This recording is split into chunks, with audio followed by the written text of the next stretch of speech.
Aujourd'hui, tu vas quitter du virtuel pour le réel. Je vais me servir d'un projet concret qu'un client m'a remis de réaliser pour te montrer toutes mes bonnes pratiques que j'utilise pour pouvoir réaliser un projet de A à Z, pour pouvoir rendre fier mon client en fonction des œuvres que je propose.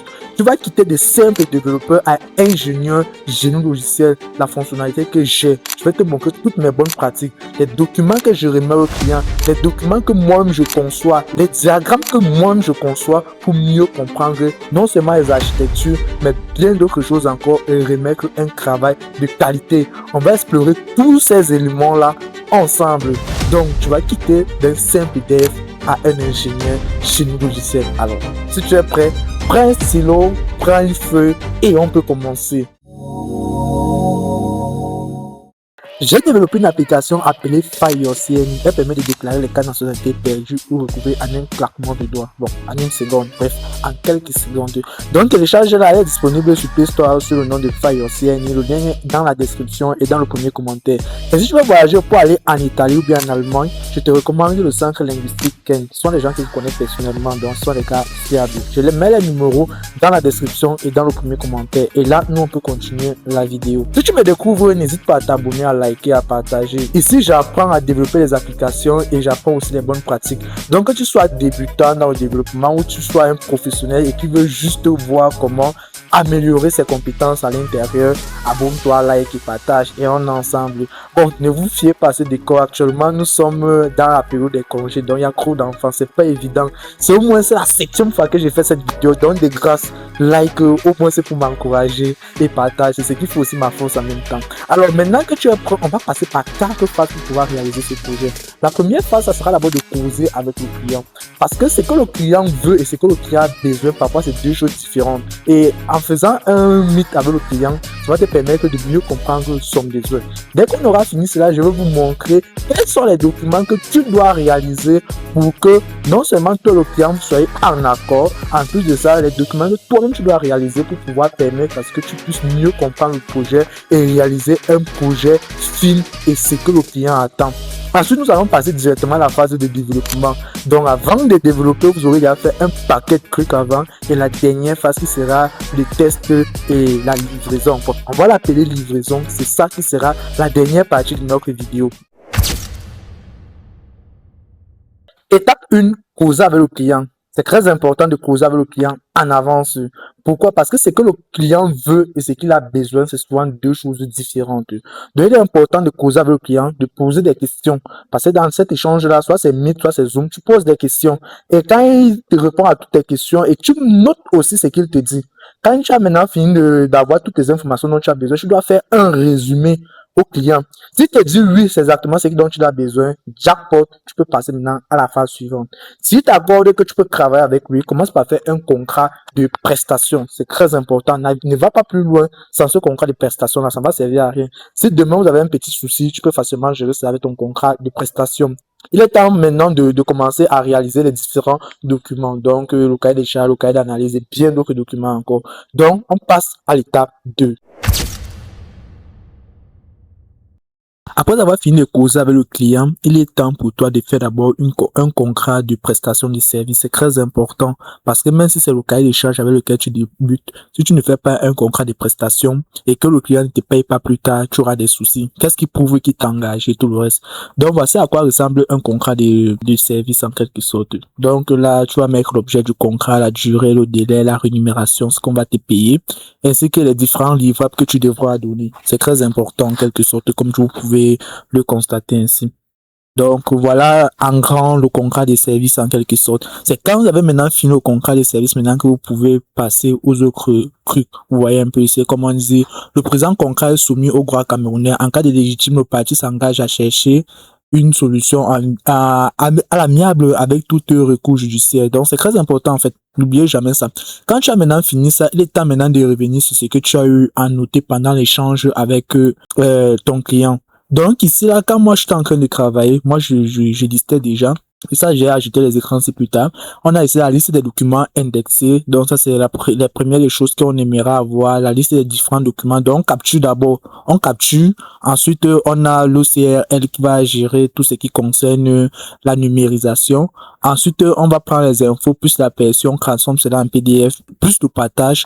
Et ensuite, on peut rechercher cela. Donc, on aura la page d'accueil qui va gérer ça, le scan, le détail et tout le reste. C'est quand même, on a maintenant fini maintenant ça que il est temps pour nous de commencer maintenant à faire un cahier des charges. C'est très important. Voici un exemple de cahier des charges. Donc, pour ce projet, c'est là, bon, c'est pas le total, mais c'est une grande partie pour pouvoir vous aider. Donc, dans le cahier des charges, vous devez avoir un contexte, c'est très important. Ensuite, vous allez définir le périmètre des fonctionnaires, ou bien le périmètre du projet, comme on dit souvent dans le domaine des génie logiciels. C'est très important. C'est même la partie la plus importante, même, bon, selon moi. Parce que quoi, je dis toujours à mes clients, c'est que dans le cahier des charges, c'est ce que je fais. C'est qui n'est hors du cahier des charges, je ne fais pas. Donc, c'est comme ça que ça fonctionne. Donc, si tu définis tout, comme par exemple, ici, on a le scan des documents, l'OCR automatique, l'indexation, la recherche rapide, l'exportation PDF et le partage. Très important. S'il n'y a pas ça, bref, tout ce qui est cité ici, c'est ce que vous devez faire. Bon, ici, ce sont les contraintes techniques. Bon, pour que le client essaie un peu de comprendre ce que tu vas utiliser, parce que c'est le seul document que le client aura et sera visible en quelque sorte de son côté, de ton côté, en même temps, pas les autres documents que tu vas avoir fait. Donc, dès que tu as défini les contraintes, tu définis les livrables. Qu'est-ce qui est attendu à la fin? Donc, soit livrables là que tu as donné le planning le planning prévisionnel, voilà. Donc, tu vas mettre le planning, c'est le nombre de jours que ça va prendre pour pouvoir réaliser cela. Tu envoies à ton client, le client signe. Maintenant, passons au devis. C'est très important. Quand tu as fini de réaliser le cahier des charges, tu dois faire le devis. Pourquoi tu dois faire le devis? Parce que si tu fais le devis avant le cahier des charges, vous-même vous l'avez vu dans le cahier des charges, il y a certains trucs en fait que si tu n'écris pas d'abord les fonctionnalités, je vais revenir ici en haut. Vous voyez, ça fonctionne ces différentes fonctionnalités, c'est là que tu sauras qu'est-ce que tu dois utiliser, qu'est-ce que tu ne dois pas utiliser et comment facturer ça. Si tu n'as pas le cahier des charges et que tu fais le devis en avance, soit tu vas taxer très fort le client, soit tu vas taxer le client très bas. Donc, c'est important d'abord de réaliser le cahier des charges. Ensuite, tu pourras réaliser maintenant le devis. Maintenant que tu vas réaliser le devis, dans le devis, maintenant, ça dépendra maintenant de toi. Tu peux le taxer en fonction des fonctionnalités. Voilà, je zoome comme ça. Soit alors, tu vas le taxer en fonction de, je sais pas comment tu fais, mais l'application la plus moins chère, ta main d'œuvre doit être minimum 100 000 francs. À main d'œuvre minimum 100 000 francs. Donc, hormis que tu dois payer, par exemple, le nom de domaine, hormis que tu dois payer tes logiciels, tout ça, ta main d'œuvre minimum, c'est 100 000 francs pour réaliser une application mobile. C'est après là, maintenant, que tu pourras mettre tout ce qu'il faut. Vous voyez que ici, pour réaliser ce diagramme, c'est taxé 50 000 francs. Développement de l'application, 200 000 francs, exportation et tout le reste. Et bref, test. Un autre point important, les tests. Ne faites jamais une application finie et on ne teste pas cela. Que ce soit d'abord les testeurs lambda et ensuite maintenant les autres testeurs, bon, principalement un pentest parce qu'il te faudra en fait un audit de sécurité. Toi seul, tu ne peux pas faire l'audit de sécurité d'une application. C'est très important. Je sais de quoi je parle. À la fin, il faut toujours que un gars de cybersécurité fait un audit de sécurité pour que tu fermes les failles qu'il a trouvées. Et tu dois aussi mettre les conditions de paiement. C'est très important. Moi, avant que je commence ton travail, tu dois me payer une partie, un accord. Ensuite, avant la livraison, au milieu du travail, tu me payes un autre et à la fin, tu me payes un autre. Là-bas, ce n'est même pas discuté. Voilà. Maintenant que tout ça est fini maintenant au niveau du devis, il est temps maintenant de passer à la suite. C'est quand il a maintenant fini de signer maintenant que tu passes maintenant à la seconde phase, qui est la phase en fait de la conception de l'application. Avant d'arriver à la phase de conception de l'application, j'aimerais te montrer ça. Il est important, lorsque tu as fini de gérer par exemple tes écrans, il est important pour toi de faire d'abord l'architecture. Et pour pouvoir faire l'architecture, tu dois connaître comment ton application est conçue en quelque sorte, le dessiner. Parce que si tu le dessines pas en avance, c'est compliqué. Bon bref, ici là, moi j'ai dessiné en fait le stockage. Tu peux faire ton application sans dessiner, c'est pas obligé. Tu peux faire ton application sans dessiner, mais sache que lorsqu'il faudra faire la maintenance ou bien faire évoluer l'application, tu auras des soucis. Donc ici, j'ai essayé un peu de définir ceci là. Donc dans le cadre de cette vidéo, je ne vais pas mettre la partie Firebase. Donc je vais juste faire la partie locale. Donc raison pour laquelle j'ai pas essayé du stockage local et des données ici. Donc pour dessiner maintenant ça donne un truc du genre comme ceci. Bon, pour dessiner ça, vous pouvez utiliser le nom du site que je mets ici là. Donc, majoritairement, c'est lui que j'utilise pour dessiner. Donc, ici là, ça c'est quand vous voulez dessiner. Bon, ça sera la version web, la version mobile. Donc, la version classique, en quelque sorte, de ce dessin, c'est comme vous voyez ici là. Je vais agrandir ça. C'est comme vous voyez ici. Ensuite, la version avec l'architecture serverless, nous avons ça. Vous voyez un peu. Mais vu que ça ne va pas nous intéresser, c'est parce qu'on ne va pas réaliser la totale. Ça va, la vidéo risque d'être exagérément longue. Je sais que certains parmi vous m'ont demandé de ne plus dire que la vidéo sera longue parce que quand on éduque, on ne regarde pas tout ça. Mais en même temps aussi, c'est important. Il y a certaines phases qu'on est obligé malheureusement de couper, sinon ça sera franchement long aussi en même temps. Et pour monter cette vidéo, c'est pas une chose facile. Bon, bref, c'est que moi j'ai donc décidé donc de réaliser, c'est plutôt celui-ci. Voilà, dans les écrans plutôt. J'ai réalisé ces écrans-ci pour pouvoir, si vous ne savez pas réaliser cela, contactez un designer. Moi, je travaille majoritairement avec les designers. Je demande de me donner les écrans et tout le reste. Vous l'avez sûrement deviné, leur recette est générée. Je n'ai pas pris un designer pour l'autre ici. Bref, pour le cas de YouTube, si. Mais par contre, pour les interfaces de l'application finie, il y aura il y aura un designer qui sera en train de travailler dessus. Donc voici un peu comment les écrans vont se dessiner. Là tu as déjà une idée en fait de l'application, comment elle va fonctionner, c'est très important. Maintenant que tu as finalisé cela, tu as déjà dessiné, tu sais comment, de quelle page à quelle page on quitte. Donc genre on a l'accueil, on a le scan, on a les détails du document et ensuite ici on a l'indexation. Donc ça veut dire que quand tu recherches directement tu vois ça ici à l'intérieur. Et pour la base de données on va utiliser SQLite qui dépend en fait de SQL. Ou bien alors c'est SQL, ce que vous reconnaissez. Ensuite, ici, on aura le stockage parce qu'il faudra bien stocker les photos quelque part. Et ensuite, nous aurons aussi la version PDF qui sera traduite. Tout ça va se passer en offline.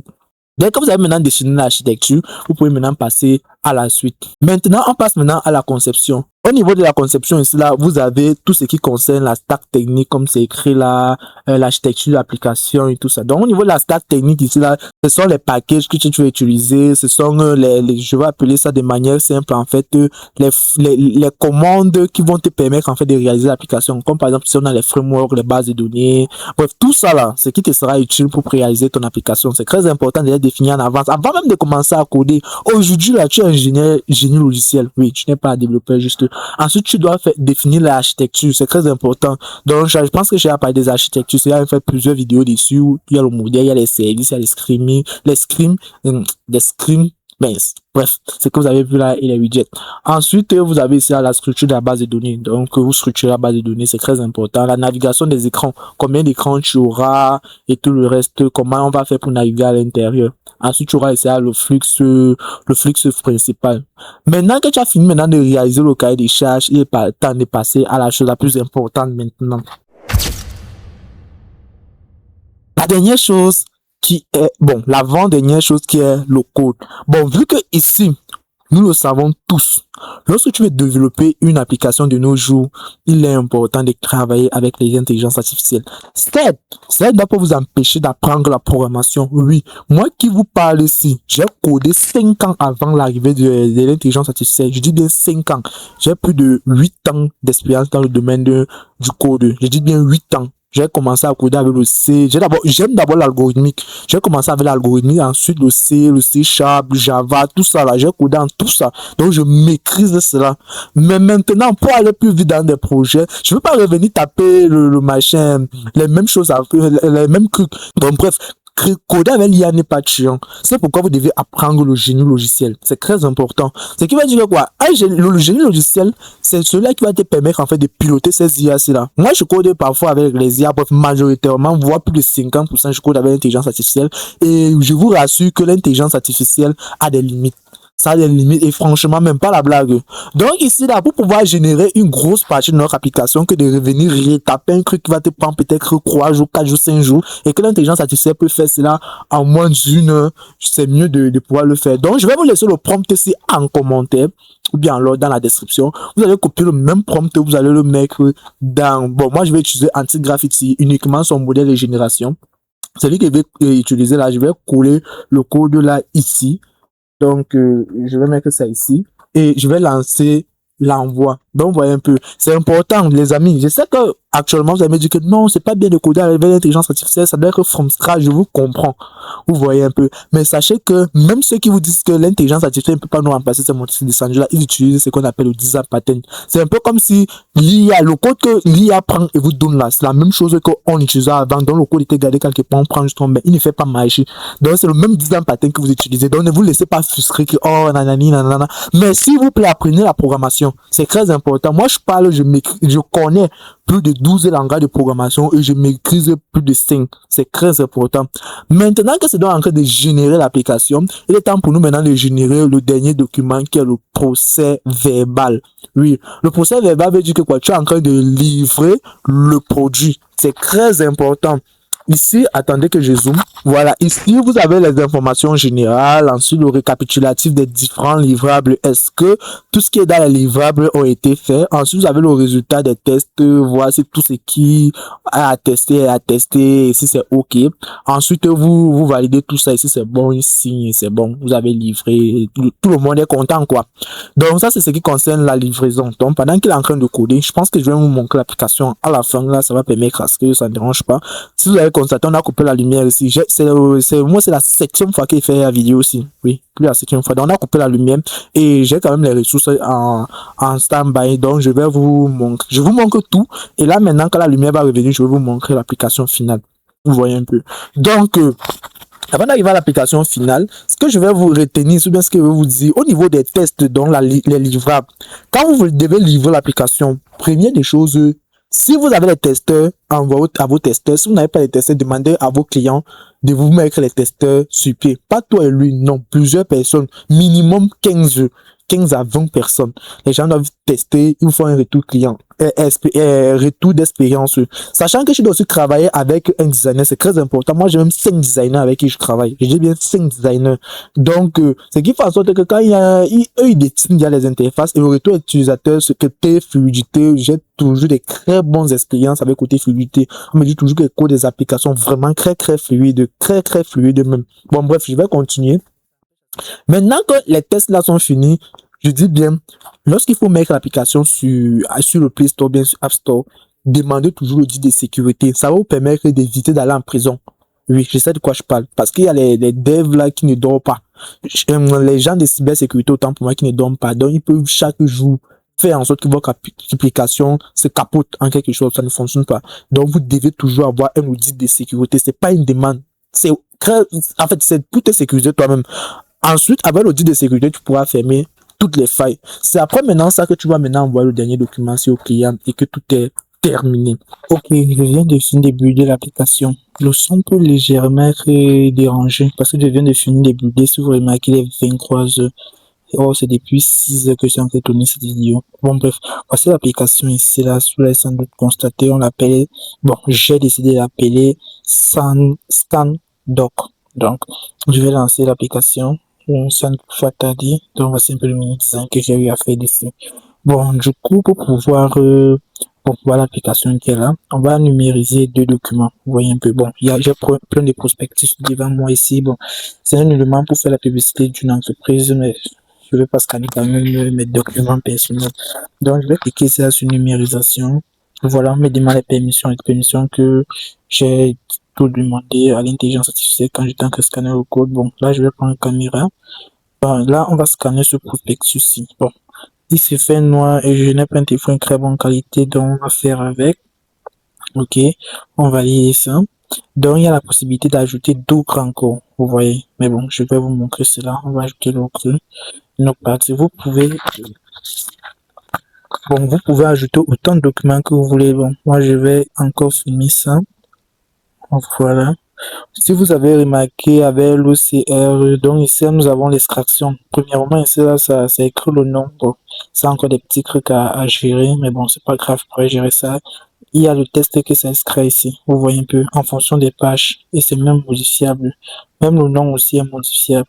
Donc, vous voyez un peu comme c'est là. Première page, deuxième page, tout le reste. Donc, on va enregistrer ça.